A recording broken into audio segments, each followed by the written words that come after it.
ஸ்ரீ குருப்யோ நமஹ. ஹரிஹி ஓம். ஜெய் புவனேஸ்வரி. அபிஷேக் அண்ணாமலை நேயர்கள் அனைவருக்கும் உங்கள் வேத ஜோதிடர் பிரகாஷ் நரசிம்மனின் அன்பான வணக்கங்கள். கார்த்திகை மாத ராசிபலன்கள், விசுவாவசு வருடத்தில் கார்த்திகை மாதத்திற்கான ராசிபலன்கள். இந்த மாதாந்திர ராசிபலன்கள், தமிழ் மாத ராசிபலன்கள் அனைத்தும் பொது பலன்கள் மட்டுமே. திருக்கணித பஞ்சாங்க முறைப்படி கணிக்கப்படுகின்ற இந்த பலன்கள் உங்களுக்கு சாதகமாகவும் பாதகமாகவும் நடந்திட உங்களுடைய ஜனனகால ஜாதகம் மற்றும் தசாபக்திகள் துணை நிற்க வேண்டும்.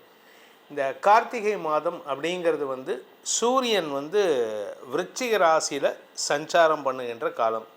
சூரியன் விருச்சிக ராசியில் இருக்கும் பொழுது இருக்கக்கூடிய காலமான அது எப்போ அப்படின்னு கேட்டால், இங்கிலீஷ் மாதத்தில் நவம்பர் மாதம் 16ஆம் தேதியிலேருந்து 15ஆம் தேதியிலேருந்து டிசம்பர் 15ஆம் தேதி வரைக்கும் இருக்கக்கூடிய காலகட்டம், அதாவது கார்த்திகை மாதம்.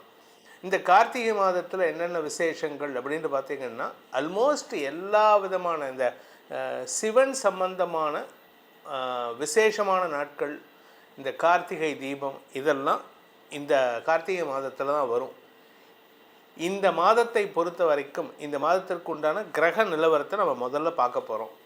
குரு பகவான் கடக ராசியில் உச்சபலத்தோடு இருக்கார். கார்த்திகை மாதம் ஆரம்பத்தில், கார்த்திகை மாதம் 26ஆம் தேதி 20ஆம் தேதி, கார்த்திகை மாதம் 20ஆம் தேதி அன்னைக்கு அவர் பின்னோக்கி நகர்ந்து வக்கரகதியில் மிதுன ராசிக்கு வரார். கார்த்திகை 20ங்கிறது டிசம்பர் 5ஆம் தேதி ராத்திரி, டிசம்பர் 6ஆம் தேதி விடியற்காலையில்.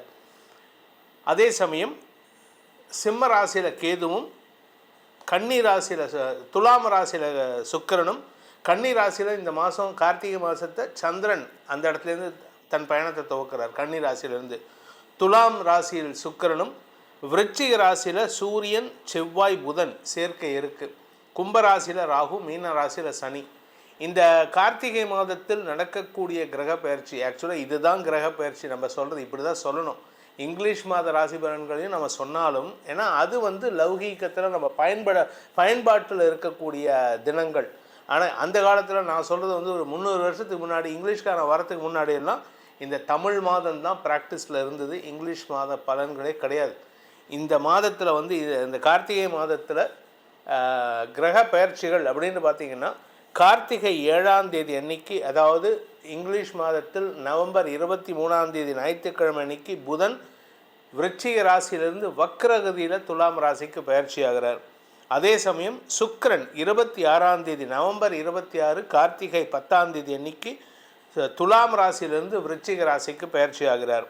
குரு பகவான் கடக ராசியிலிருந்து வக்ரகதியில் மிதுன ராசிக்கு டிசம்பர் 5ஆம் தேதி ராத்திரி 6ஆம் தேதி விடியற்காலையில் கார்த்திகை 20ஆம் தேதி அன்னைக்கு பயிற்சி ஆகிறாரு.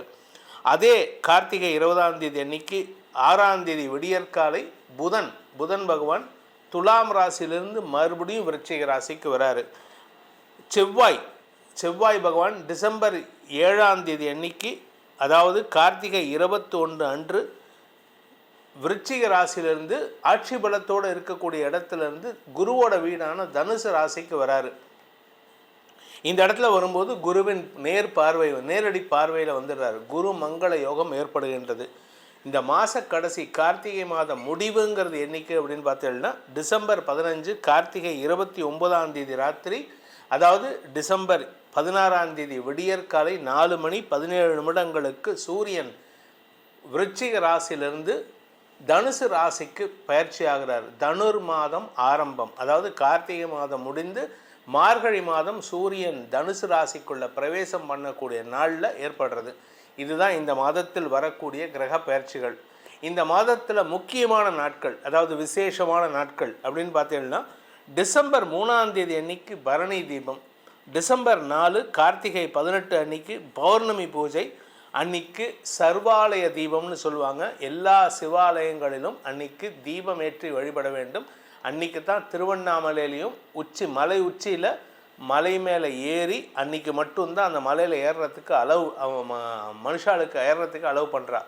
ஏன்னா அங்கே மலையே சிவனாக இருக்கார், சிவனே மலையாக இருக்கார். அதனால் அன்னைக்கு அண்ணாமலையார் தீபத்தை ஏற்றி வழிபடுவதன் மூலமாக உங்களுக்கு நல்ல மாற்றங்களை அவர் ஏற்படுத்தி கொடுப்பார். இதுதான் இந்த மாதத்திற்கு உண்டான விசேஷமான நாட்கள். இதில் நடுவில் அமாவாசை வந்து கார்த்திகை மாதம் ஆரம்பத்திலே நவம்பர் மாதம் 20 தேதி 24 தேதி 25 தேதியில் வாக்கில் வருது. இதெல்லாம் இருக்குது, சர்வ ஏகாதசி இதெல்லாம் பிரதோஷம்லாம் இருக்குது. நம்ம பெருசாக சொல்லலை இந்த ராசி பலனில். உங்கள் ராசிக்கு இந்த கார்த்திகை மாதம் இந்த கிரக நிலவரத்தை நம்ம சொன்னது பிரகாரம் எப்படிப்பட்ட பலன்களை நீங்கள் வகுத்து கொள்ளலாம். அது என்ன சார் வகுத்து கொள்ளலாம் அப்படின்னா, இந்த பலன்களை இப்படி இருக்கும், அதுக்கேற்ற மாதிரி நம்ம மாடிஃபை பண்ணிக்கிட்டோம்னா நமக்கு ஏற்ற மாதிரி பலன்களை வகுத்து கொள்ளலாம்ங்கிறதுக்காக தான் அப்படி சொன்னேன். வாருங்கள், உங்கள் வாழ்க்கையை எப்படி வகுத்து கொள்வது, எப்படிப்பட்ட பலன்களை அனுபவிக்க போகிறீர்கள், அதாவது இந்த கார்த்திகை மாதம் உங்களுக்கு என்ன பலன்களை தரப்போகின்றது அப்படின்னு பார்க்க போகிறோம். மேஷராசி நண்பர்களுக்கான கார்த்திகை மாத பலன்கள். இந்த மாதத்தை பொறுத்த வரைக்கும் உங்கள் வாழ்க்கையில் ஆசைப்பட்ட விஷயத்தை நடத்தி கொடுக்கறதுக்கு உண்டான அமைப்பு வருகின்ற மாதமாக இருக்கும். குரு செவ்வாய் நேரடி பார்வை. குருவும் செவ்வாயும், குரு மிதுன ராசியிலேருந்து செவ்வாய் தனுசு ராசியில் இருக்கக்கூடிய செவ்வாயை பார்க்க போகிறாரு.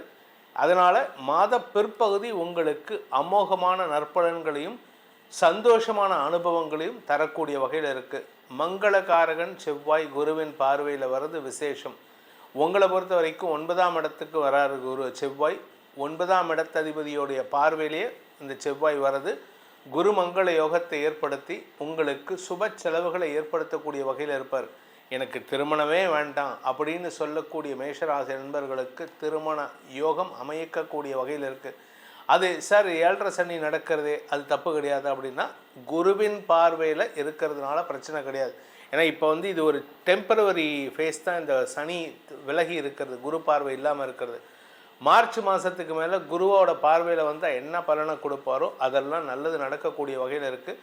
உங்களுடைய தரம் உயரக்கூடிய நேரம் வந்துவிட்டது. தரம்னா வேலை சம்பந்தமாக, தொழில் சம்பந்தமாக, பதவி சம்பந்தமாக இழந்த பதவியை மீண்டும் பெறுவதற்குண்டான அமைப்பை இந்த மாதம் கொடுக்க போகிறது. அதாவது கார்த்திகை மாதம் அப்படிங்கிறது வந்து உங்களை பொறுத்த வரைக்கும் ஒரு மாற்றத்தை தரக்கூடிய, ஒரு வளர்ச்சியை தரக்கூடிய மாதமாக இருக்கும். இந்த மாதத்தில் குறிப்பாக வேலை சம்பந்தமாக வேலைக்காக முயற்சித்து கொண்டிருப்பவர்களுக்கு வேலையை பறிகொடுத்துன சார் அப்படின்னு சொல்லக்கூடிய நபர்களுக்கெல்லாம் வேலை வாய்ப்பை ஏற்படுத்தி கொடுக்கக்கூடிய வகையில் இருக்கும். சார் வருமானமே இல்லை சார் அப்படின்னா, சனி 2ஆம் இடத்தை பார்க்குறாரு, அதனால் வருமானம் இல்லாமல் இருக்குமா அப்படின்னு கேட்டால், இந்த சனிக்கு செவ்வாய் பார்வை, செவ்வாய்க்கு சனி பார்வை வருது இந்த மாதம். அதனால் உங்களுக்கு வேலை வாய்ப்பில் உங்களுடைய கடுமையான முயற்சியினால் உங்களுக்கு கிடைக்கக்கூடிய வாய்ப்பை ஏற்படுத்தும். அதே சமயம் உங்களுடைய வியாபார விஷயமாக இந்த இடத்துல வந்து சூரியன் வந்து 5ஆம் வீட்டதிபதி சூரியன் 8ஆம் இடத்துக்கு பயிற்சி ஆகிறாரு. இந்த மாத கடைசி டிசம்பர் 15ஆம் தேதிக்கு மேலே தான் அவர் 9ஆம் படம் போகிறாரு. இந்த 8ஆம் இடத்துல இருக்கக்கூடிய சூரியன் அப்படிங்கிறதுனால உங்களுக்கு அரசு வகையில் அல்லது தந்தை வகையில் அநியாயத்துக்கு வாக்குவாதம் பண்ணுவீங்க. எதுக்கு எடுத்தாலும் வாக்குவாதம். நீங்கள் ஏன் சாப்பிடல, நான் எதுக்கு சாப்பிட்ணும், ஏன் சாப்பிடக்கூடாது, நான் ஏன் சாப்பிடாமல் இருக்கேன், இப்படி 10 கேள்வி. உங்கள்கிட்ட ஒரு கேள்வி கேட்டால் நீங்கள் 10 கேள்வி கேட்பீங்க. அதனால் இந்த மாதம் நீங்கள் கொஞ்சம் வாயை கண்ட்ரோல் பண்ணுறது நல்லது, நீங்கள் பேச்சை குறைக்கிறது நல்லது. வாயை கண்ட்ரோல் பண்ணுறதுங்கிற 2 விஷயத்தில் உணவு ஒவ்வாமை ஏற்படுறதுக்கு வாய்ப்பு இருக்குது. அதே சமயம் வந்து தேவையில்லாத சண்டை சச்சரவுகள் வரத்துக்கு வாய்ப்பு இருக்குது. குடும்பத்தில் நீங்கள் பேசக்கூடிய வார்த்தைகள் வந்து உங்களுக்கு எதிர்மறை பலன்களை ஏற்படுத்தினாலும் குடும்பத்துக்கு நல்லதாக தான் இருக்கும். அதனால் கவலைப்பட வேண்டாம். இந்த மாதத்தை பொறுத்த வரைக்கும் குடும்பத் தலைவிகள், பேச்சை தொழிலாக கொண்டவர்கள், பணம் சார்ந்த தொழில் செய்பவர்கள், இந்த ஃபினான்ஸ் கம்பெனியில் ஒர்க் பண்ணுறவங்க, என்பிஎஃப்சிஸ் வச்சு வேலை பண்ணுறவங்க, பேங்க்கில் வேலை பண்ணுறவங்க, இவங்கள்லாம் கொஞ்சம் பதட்டம் அடையக்கூடிய சூழ்நிலை இருக்குது. 9ஆம் இடத்திற்கு விரயஸ்தானமான 8ஆம் இடத்திற்கு சூரியன் பயிற்சி ஆகிறாரு. அதனால் மேலதிகாரிகள் எதிரியாக செயல்படுவார்கள். பேசக்கூடிய வார்த்தைகளால் சங்கடங்கள், சண்டைகள் வரத்துக்கு வாய்ப்பு இருக்குது. இந்த மாதத்திற்கு உண்டான பரிகாரம் அப்படின்னு பார்த்தீங்கன்னா, முருக வழிபாடு செய்வது விசேஷ பலன்களை ஏற்படுத்தும். இந்த கார்த்திகை மாதத்தில் ஒரு விசேஷமான நாள் என்ன அப்படின்னா, அண்ணாமலையார் தீபம். அதாவது சர்வாலய தீபம்னு எல்லா சிவாலயங்களிலும், முருகன் ஆலயங்களிலும், அதாவது அம்பாள் ஆலயங்களிலும், விநாயகர் ஆலயங்களிலும் இந்த கார்த்திகை மாதத்தில் விளக்கேற்றி, அகல் விளக்கேற்றி வழிபடக்கூடிய நாள். அன்னையிலேருந்து உங்கள் வாழ்க்கையில் பிரகாசமாக இருக்க வேண்டும், அனைத்து விதமான கஷ்டங்களும் விலகி பிரகாசமாக இருக்க வேண்டும் அப்படிங்கிறது தான் நம்மளுடைய எண்ணமாக இருக்குது. அதற்கு தான் இந்த பலன்களை சொல்லியிருக்கோம். இந்த மாதம் கார்த்திகை மாதம் உங்களுக்கு பிரகாசமாக அமைந்திட வேண்டும் எனும் அடியேனின் பிரார்த்தனையை சமர்ப்பித்து, உங்களுடைய தனிப்பட்ட ஜாதகத்துக்கு பலன்கள் தெரிஞ்சு கொள்ளணும்னு ஆசைப்படுறவங்க கீழே கொடுக்கப்பட்டுள்ள அந்த பலன்களை அறிந்து கொள்ள அந்த வாட்ஸ்அப் எண்களில் தொடர்பு கொண்டு பேசுங்க. அதன் மூலமாக பிரகாசமான எதிர்காலத்தை அமைத்து கொள்வதற்கு நல்வழியை ஏற்படுத்தி கொடுக்க முடியும் என்னும் நம்பிக்கையோடு உங்களுக்கு அனைத்து விதமான க்ஷேமங்களையும் வாழ்த்துக்களையும் தெரிவித்துக்கொண்டு உங்களிடமிருந்து விடைபெறுவது உங்கள் வேத ஜோதிடர் பிரகாஷ் நரசிம்மனின் அன்பான வணக்கங்களுடன். நன்றி, வணக்கம்.